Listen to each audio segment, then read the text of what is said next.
Stock magic Telugu శ్రోతలకు స్వాగతం. ఈరోజు మార్కెట్లు కాస్త పాజిటివ్ గా ట్రేడ్ అయినాయి. నిఫ్టీ 50లో వెయిటేజీ ఎక్కువగా ఉన్న stocks Reliance industries, HDFC bank, L&T లాంటి స్టాక్స్ కూడా పాజిటివ్ గా ట్రేడ్ అవుతుందో ఈ రోజు మార్కెట్ 300 పాయింట్లు పెరిగింది. 385 పాయింట్లు పెరిగి నిఫ్టీ 21,737 క్లోజ్ అయితే బ్యాంక్ నిఫ్టీ 576 పాయింట్లు పెరిగి 45,442 క్లోజ్ అయింది. ఇక నిఫ్టీ 50లో 40 స్టాక్స్ పాజిటివ్ గా క్లోజ్ అయితే కేవలం 10 స్టాక్స్ మాత్రమే నష్టాల్లో క్లోజ్ అయ్యాయి. ఇక టాప్ గెయినర్స్, టాప్ లూజర్స్ ఒకసారి చూసినట్లయితే టాప్ గెయినర్స్ గా ONGC, Reliance industries, coal India, Adani enterprises, Adani ports, అలాగే టాప్ లూజర్స్ గా Cipla, ITC, Infosys, LTI Mindtree, Bajaj auto ఉన్నాయి.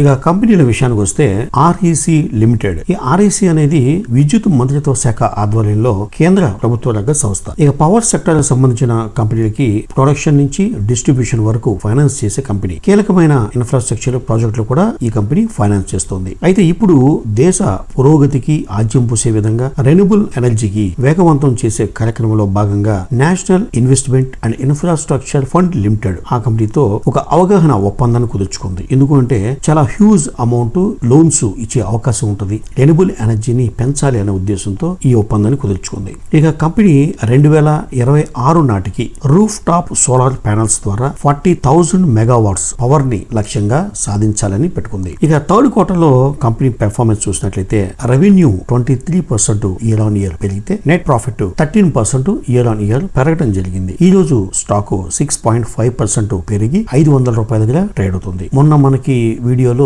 సబ్స్క్రైబర్ REC గురించి ఈ కంపెనీ చేస్తున్న సోలార్ ప్యానల్స్ బిజినెస్ గురించి చెప్పారు. ఇంకోటి కొనొచ్చా లేదా అని కూడా అడిగారు. యాక్చువల్ గా కొనటం అంటే ఇప్పుడు స్టాక్ చాలా హైలో ఉంది. మంచి కంపెనీ, దాంట్లో నో డౌట్ అబౌట్, బట్ చాలా హైలో ఉంది. ఈ రోజు కూడా బాగా పెరిగింది. మళ్ళీ తర్వాత కొంచెం కరెక్షన్ వచ్చే ఛాన్స్ ఉంటుంది కాబట్టి కొంచెం తగ్గిన తర్వాత బయింగ్ స్టార్ట్ చేస్తే బెటర్. సో కంపెనీ అనేది మాత్రం చాలా మంచి కంపెనీ అని చెప్పుకోవాలి. ఎప్పుడైనా సరే బాగా డిప్ లో కొనుక్కుంటే చాలా లాంగ్ రన్ లో మంచిదని చెప్పుకోవాలి. ఎందుకంటే ఫ్యూచర్ లో ఇండియాలో రెన్యూబుల్ ఎనర్జీకి ప్రభుత్వం అన్ని రకాలుగా సహాయ సహకారాలు అందిస్తుంది. ఇలాంటి కంపెనీలు కూడా ఫైనాన్స్ చేస్తున్నప్పుడు ఖచ్చితంగా ఈ బిజినెస్ కి, ఈ కంపెనీకి ఎటువంటి ఢోకా ఉండదు. మంచి గ్రోత్ కనబరిచే కంపెనీని. కానీ హైలో కొంటే మాత్రం ఖచ్చితంగా మళ్ళీ ప్రైస్ పడటం, మళ్ళీ మనం యావరేజ్ చేయడం, సో ఈ టైం ఫ్యాక్టర్ ఇబ్బంది లేకుండా డిప్ లో కొనడం అనేది స్టార్ట్ చేసి ఆ తర్వాత కూడా ఇంకా కొంచెం తగ్గితే కాస్త మళ్ళీ యావరేజ్ చేసుకునే విధంగా కొనుక్కుంటే best.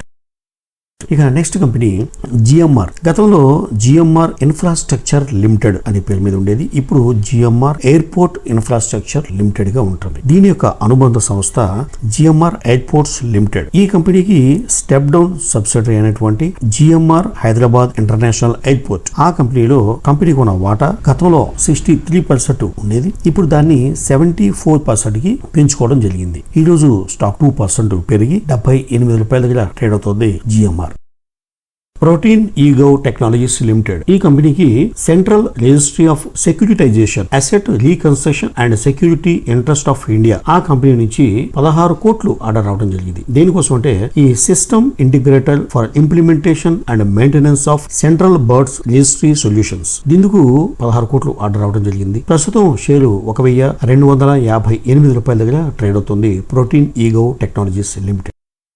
Oriental rail infrastructure limited. ఈ కంపెనీకి సంబంధించిన పూర్తి అనుబంధ సంస్థ ఓరియంటల్ ఫౌండరీ ప్రైవేట్ లిమిటెడ్ కి 55,75,00,000 ఆర్డర్ రావడం జరిగింది. దేనికోసం అంటే 122 బాక్స్నల్ వ్యాగన్స్ సప్లై చేసే నిమిత్తం ఈ ఆర్డర్ రావడం జరిగింది. ఈ రోజు 246 రూపాయల దగ్గర క్లోజ్ అయింది oriental rail infrastructure limited.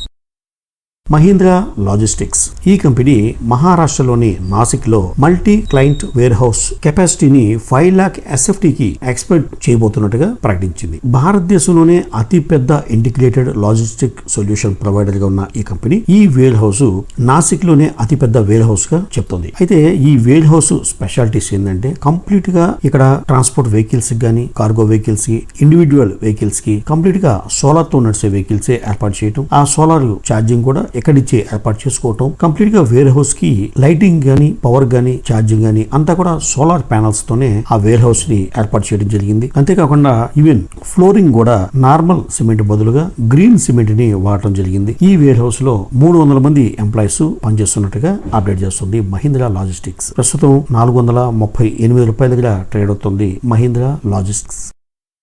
Olectra green Tech electric బస్సులు తయారు చేసే company, Hyderabad based company Olectra green Tech third quarter లో రెవెన్యూ 33% పెరిగింది. గతంలో 256 కోట్లు ఉన్న ఆదాయం ప్రస్తుతం 342 కోట్లకి పెరిగింది. అలాగే నెట్ ప్రాఫిట్ గతంలో 15 కోట్లు ఉంటే ప్రస్తుతం 27 కోట్లుగా పెరిగింది. ప్రస్తుతం 1693 రూపాయల దగ్గర ట్రేడ్ అవుతుంది ఒలక్ట్రా గ్రీన్ టెక్.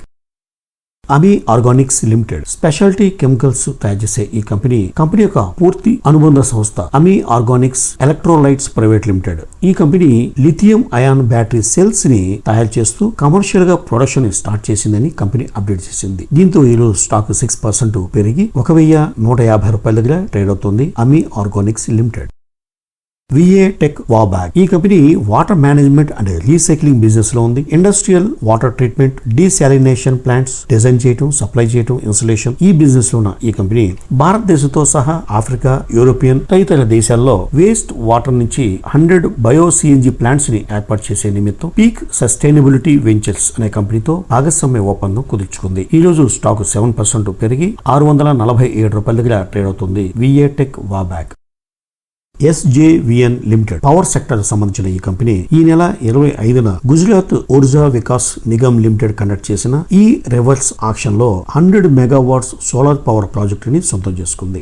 ఈ ప్రాజెక్ట్ వల్ల ఫస్ట్ ఇయర్ లో 252 మిలియన్ యూనిట్స్ ప్రొడక్షన్ రాబోతుంది. యూనిట్స్ కరెంట్ రాబోయే 25 సంవత్సరాల్లో 5866 మిలియన్ యూనిట్స్ పవర్ ఉత్పత్తి కాబోతుందని కంపెనీ అప్డేట్ చేస్తుంది. దీంతో ఈ రోజు షేరు అమాంతంగా 13% పెరిగింది. చివరికి 130 రూపాయల దగ్గర ట్రేడ్ అవుతుంది SJVN limited.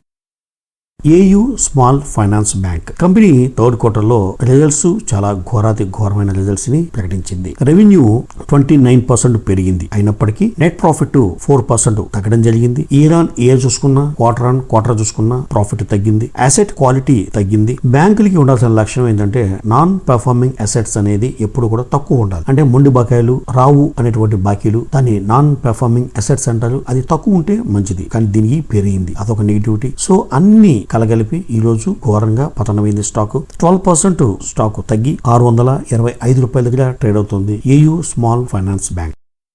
Phone box retail limited ఈ కంపెనీ కొత్తగా ఐపీఓకి రావడం జరిగింది. 25th స్టార్ట్ అయ్యి జనవరి 30 అంటే రేపటితో క్లోజ్ అవబోతుంది ఈ ఐపీఓ. దీని యొక్క మెయిన్ బిజినెస్ ఏంటంటే phone box and phone book ఈ రెండు బ్రాండ్స్ తో కంపెనీ స్టోర్స్ ఓపెన్ చేసి దాంట్లో అన్ని బ్రాండ్స్ యొక్క స్మార్ట్ ఫోన్స్ ని దానికి సంబంధించిన యాక్సెసరీస్ ని అమ్మే బిజినెస్ లో ఉంది phone box retail limited. Smart phone మాత్రమే కాకుండా ఈ స్టోర్స్ ద్వారా టీవీస్, ఎయిర్ కండిషనర్స్, ఫ్రిడ్జ్లు, మల్టీ బ్రాండ్ కన్స్యూమర్ డ్యూరబుల్స్ కూడా అమ్ముతుంది ఈ కంపెనీ. ఈ company TCL, Haier, Lloyds, Daikin, Voltas, Realme లాంటి కంపెనీలతో టైఅప్ పెట్టుకుని భారీగా వస్తువుల్ని మార్కెట్ చేస్తుంది ఫోన్ బాక్స్ రిటైల్ లిమిటెడ్. ఇక ఈ ప్రొడక్ట్ ని అమ్ముకోవాలంటే లోన్ ఫైనాన్స్ కూడా ఏర్పాటు చేయాలి కాబట్టి కస్టమర్స్ కి Bajaj finance, HDB financial services, HDFC bank, IDFC first bank లాంటి బ్యాంకులతో ఫైనాన్స్ కూడా చేస్తుంది ఫోన్ బాక్స్ రిటైల్ లిమిటెడ్. ఈ కంపెనీ ఐపోకి జనవరి 25 వచ్చింది. జనవరి 30 రేపటితో పూర్తి కాబోతుంది. ప్రస్తుతం దీని యొక్క సబ్స్క్రిప్షన్ 178 రెట్లు ఓవర్ సబ్స్క్రిప్షన్ రావడం జరిగింది. IRB ఇన్ఫ్రా డెవలపర్స్ ఈ కంపెనీకి ఒక మంచి జాక్ పట్ అని చెప్పుకోవాలి. కంపెనీ తరపున యదేశ్ ఔరంగాబాద్ టోల్ గేట్ లిమిటెడ్ అనే కంపెనీ ఈ హైవే అథారిటీ తరపున ఒక ప్రాజెక్ట్ ని 2015 జూలైలో స్టార్ట్ చేసింది. ఒక రెగ్యులర్ టైం ప్రకారం 2017లో క్లోజ్ అవ్వాల్సి ఉంది. ఈ నేషనల్ అథారిటీ వాళ్ళు ఆ ల్యాండ్ ప్రొక్యూర్మెంట్ ప్రాపర్ గా జరగక వీళ్ళకి ప్రాజెక్టు డిలే వాళ్ళ వల్ల జరిగింది కాబట్టి 2020 సెప్టెంబర్ దాకా ఆ ప్రాజెక్టు జరిగింది. అందువల్ల నష్టపరిహారాన్ని పే చేయమని ఆర్బిట్రేషన్ ట్రిబ్యునల్ లో అప్లై చేయడం జరిగింది. ఇందులో భాగంగా ఈ రోజు arbitration tribunal IRB infra developers కి అనుకూలంగా IRB కి 1681 కోట్లు కాంపన్సేషన్ గా చెల్లించాలని, ఆ పేమెంట్ చెల్లించే వరకు దానికి సంబంధించిన వడ్డీని కూడా పే చేయాలని చెప్పడం జరిగింది. దీంతో ఈ రోజు స్టాక్ 20% పెరిగింది. ప్రస్తుతం 60 రూపాయల 80 పైసల దగ్గర ట్రేడ్ అవుతుంది IRB ఇన్ఫ్రా డెవలపర్స్.